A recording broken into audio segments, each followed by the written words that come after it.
Hello everyone! Ladies, gentlemen, and otaku alike, this is Recall Reviews. Recall here again, I recall it for you. Now, last week's video on The Dark Knight Returns was a landmark video for this channel. Not only clocking in at about 40 minutes long and being the only non-anime video that I may ever put out on this channel, it showed that when it comes to needing the length to fully explain a movie or a show that's rich in detail and has so much depth and story to cover that a 15-minute video just can't do, I now have the capability to fully cover that as long as I feel fit.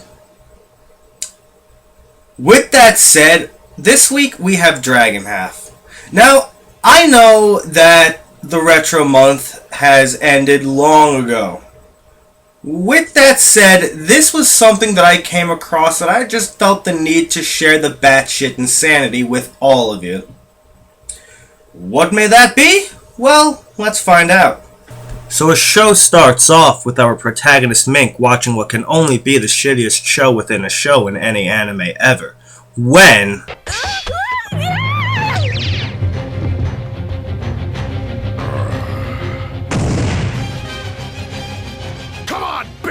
how dare you challenge the mighty sword of Ruth, the Red Lightning! Ah, shut up!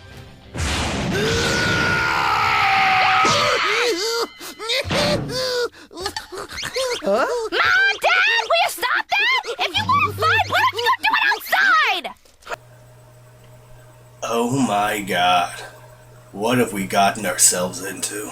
Ha! You mean so that you can keep drooling at that sausage guy on TV? That's Saucer! Dick Saucer! How many times do I have to tell you? Dick Saucer's the biggest thing in Star and Cedar City! He sings like an angel and fights like a devil!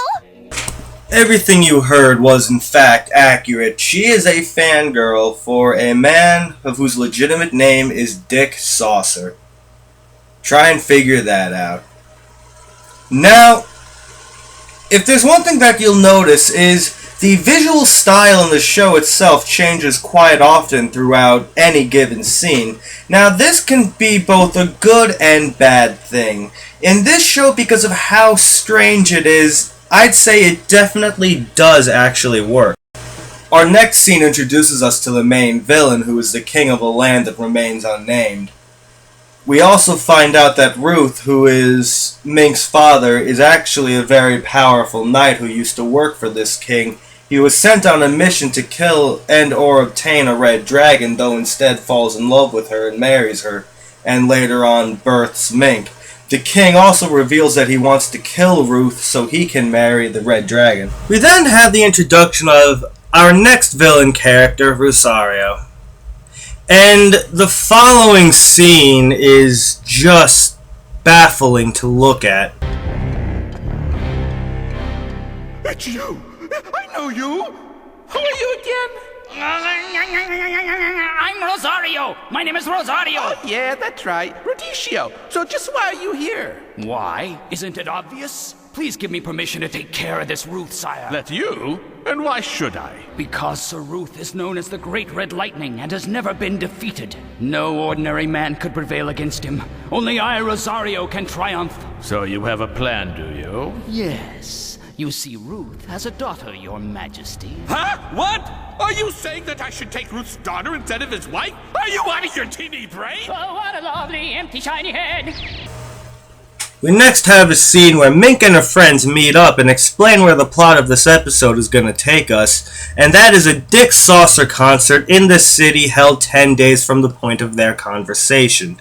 You pick it up when he went to the market in the city. And I heard he's going to have a special concert there in 10 days. A Dick Saucer concert? Oh, that fucking name. Get ready to hear the name Dick Saucer a lot. Just saying. Our next scene is a shot of Mink hunting for food.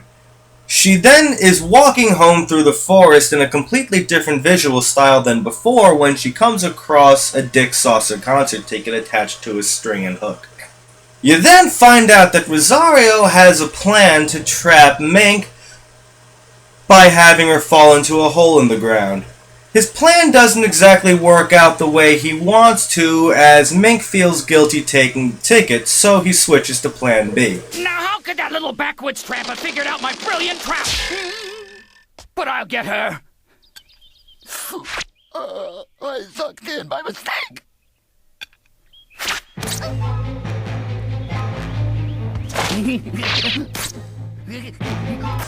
So after taking 3 poison darts to the back of the neck, Mink is taken back to the king's castle. They make the assumption that she's dead because, well, 3 poison darts, but much to their surprise, Mink wakes back up from her little nap. In their surprise, they're trying to figure out how, 1, she's alive, and 2, they jump to the conclusion that she's a zombie, and this doesn't make her happy. It's just destroyed my royal armor! Now, don't get so excited. Wouldn't you like this nice apple? Oh, I'm so sorry! That's probably a poison apple anyway! Say what? Can it be that my Snow White strategy has failed as well? You fool! I'll not depend on underlings. Now you shall feel the weight of the king's anger!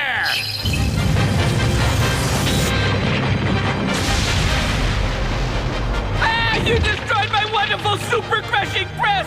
You've ruined my king's anger! A rightfully pissed Mink is about to pummel the king when he gives her a Dick Saucer ticket. She goes to the city to go to the concert and finds out that the ticket is fake. Then we're introduced to Mina, our next character, and the following exchange is comedy gold. What is this grungy little tramp doing here? What did you just call me? I'm just a poor, innocent young girl who's angry about having been tricked by a blockheaded old man who gave me a fake ticket! Blockheaded? Tell me, was this old man Balder than a baboon's ass with a face like a squashed frog? Yeah, that's him. What did you say? That squash frog is my father! Huh? That's right, hussy. I am both the king's daughter and the president of the Dick Saucer fan club, Princess Vina. And all who call my father a squashed frog will be royally ass-kicked. I love this OVA. Mina then summons a golem out of the palm of her hand to attack Mink. And then we have possibly the laziest fight sequence I've ever seen.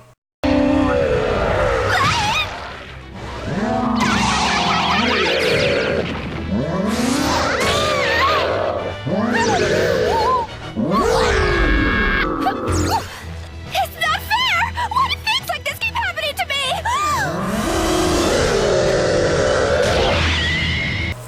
After a strong defense, Mina decides to do the only thing she can possibly think of doing to get the upper hand.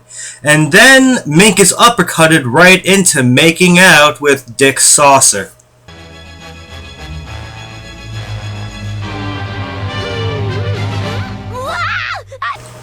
We of course then have a scene where Mina is bad-mouthing Mink because she's a bitch, and that's her character.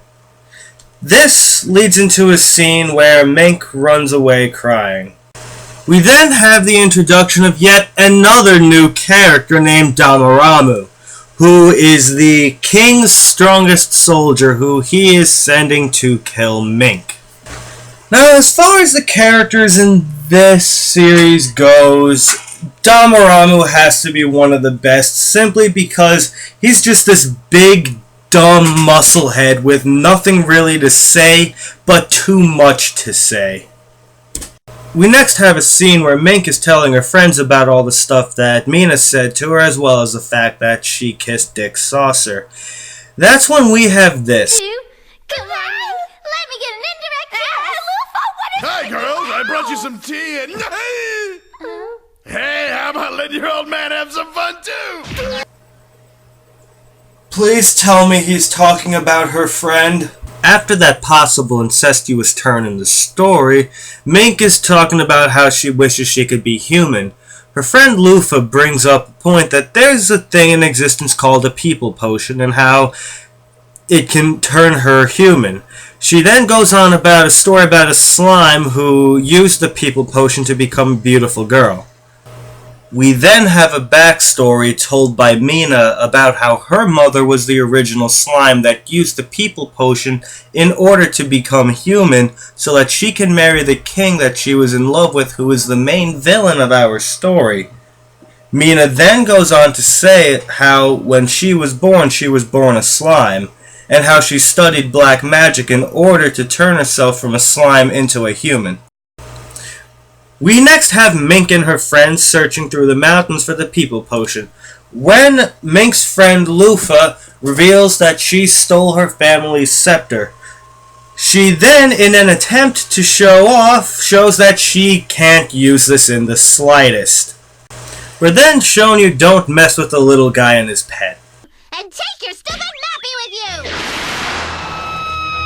No, don't make Mappy mad, Lufa! You know I'll always be okay with Mappy guarding me. Isn't that right, Mappy? It's then revealed that Damaramu is actually pretty close to where Mink and her friends are. Meanwhile, Lufa is questioning Mink about something that she finds odd. Say, I was just wondering why you have a belly button. That's really very odd, you know, especially when you consider that you were hatched from an egg. Well, I am the product of very strange circumstances. This doesn't really matter, nor does it hold any real relevance, as it's never brought up nor mentioned again. With that said, Damaramu is trying to bully the kid in an attempt to eat his pet, because it's stated earlier that Damaramu hasn't eaten for 2 weeks. And so the very first encounter between Damaramu and Mink commences as their battle begins now. Mink, no mistake about that.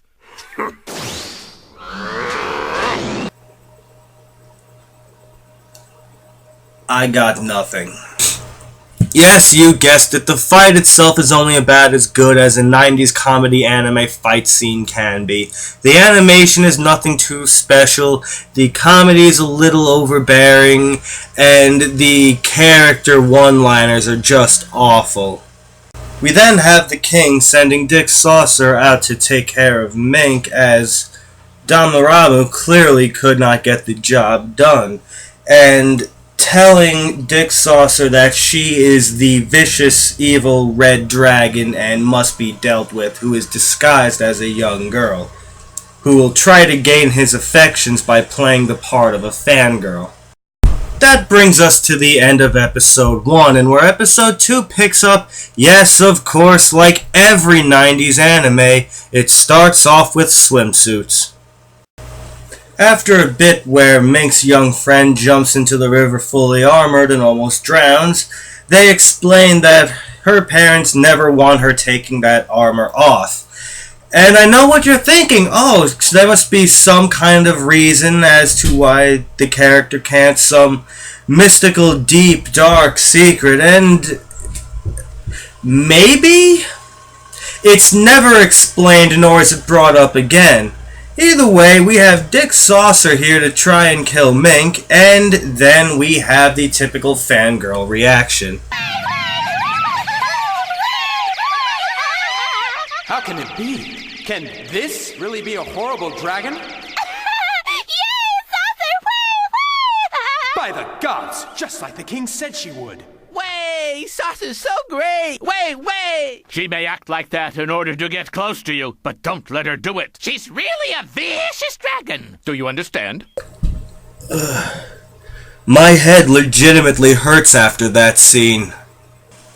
And then we have the scene where Dick Saucer tries to attack Mink, and this really goes nowhere as he just stops in mid-assault because he has a concert to get to.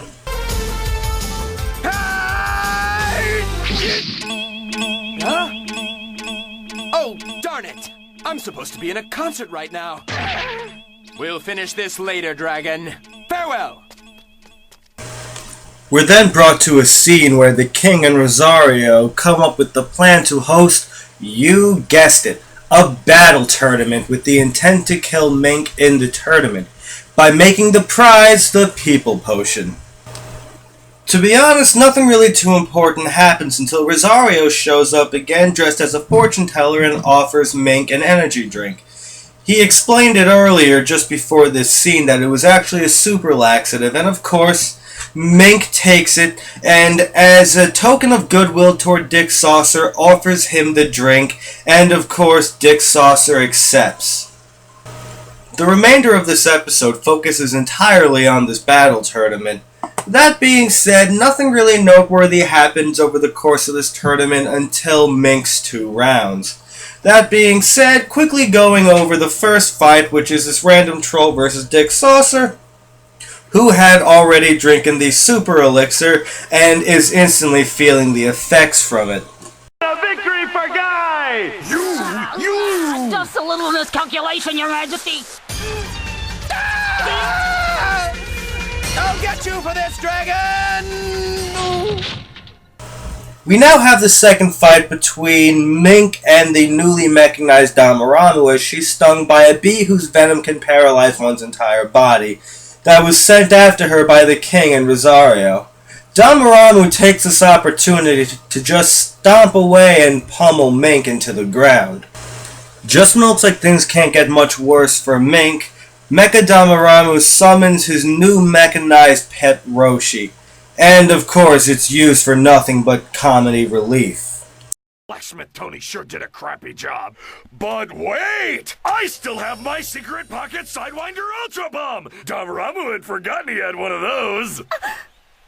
Oh. Roshi, come over here, big boy.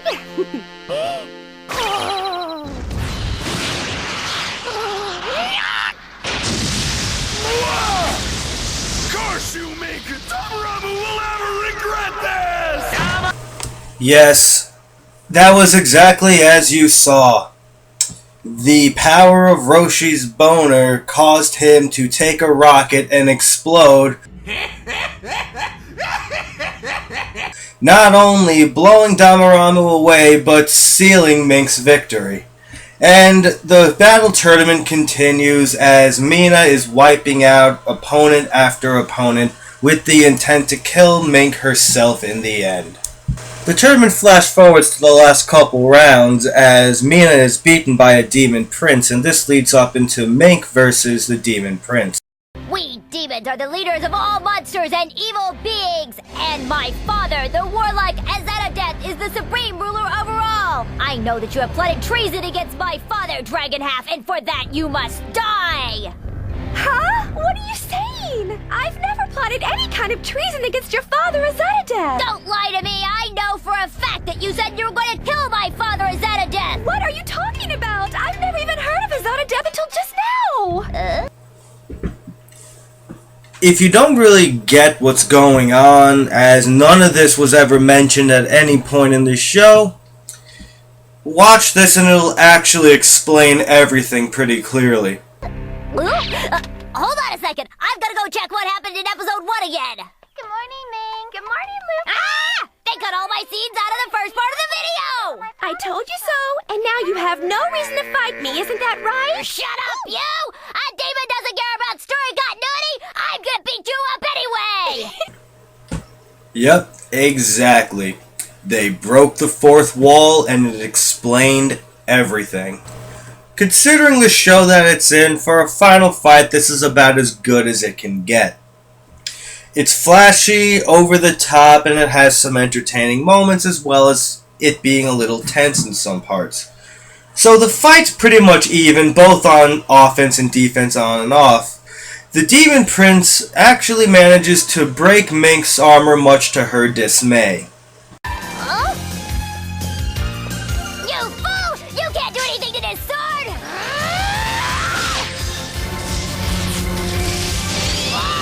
I'm in!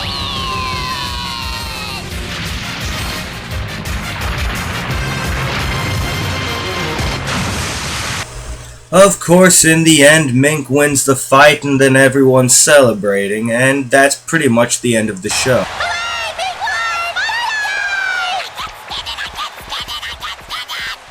You won, Mink! You won! Hooray for Mink! You're the best ever!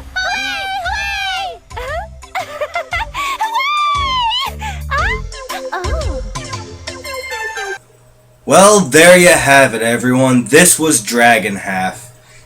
Now, as far as it goes, this is pretty terrible. But it's an enjoyable kind of bad. If you're the kind of person who can get behind stupid humor for the sake of stupid humor, then by all means watch this OVA. It's very entertaining, actually, and its total batshit insanity will definitely keep you laughing. When I first saw this, actually, I was saying, what the fuck, more times in the first 10 minutes than I did in the first 3 episodes of Bobobo. For those of you who know what Bobobo is, God bless you. That being said, the music was okay. It was your typical, comedy music, save for the final fight music, which was actually a pretty, entertaining jam. The voice acting in the English dub was, it's pretty status quo as far as a 90s dub will go. It's nothing great, but it's not god-awful. It's passable, and honestly, it's a good kind of bad that helps the product. The characters themselves have no development at all. They're just these one-dimensional cutouts that are only there to serve the purpose that they're meant to. Mink is the protagonist. Everyone else is basically a support or villain. And that's about it. Her parents are non-existent in the story and are really only in the first episode for about 30 seconds total, give or take. With that said, again, if you want just some stupid fun, just to, really enjoy and sit back and kill about an hour, definitely check out Dragon Half. It is worth at least one watch in your lifetime. Before presenting my next video for next week, definitely check out The Dissidents. They're an awesome band that have me editing their videos. They should have some new content up very soon. I'll make sure of it.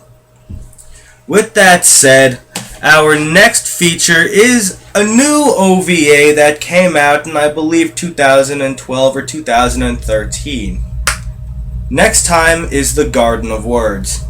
Tune in next time.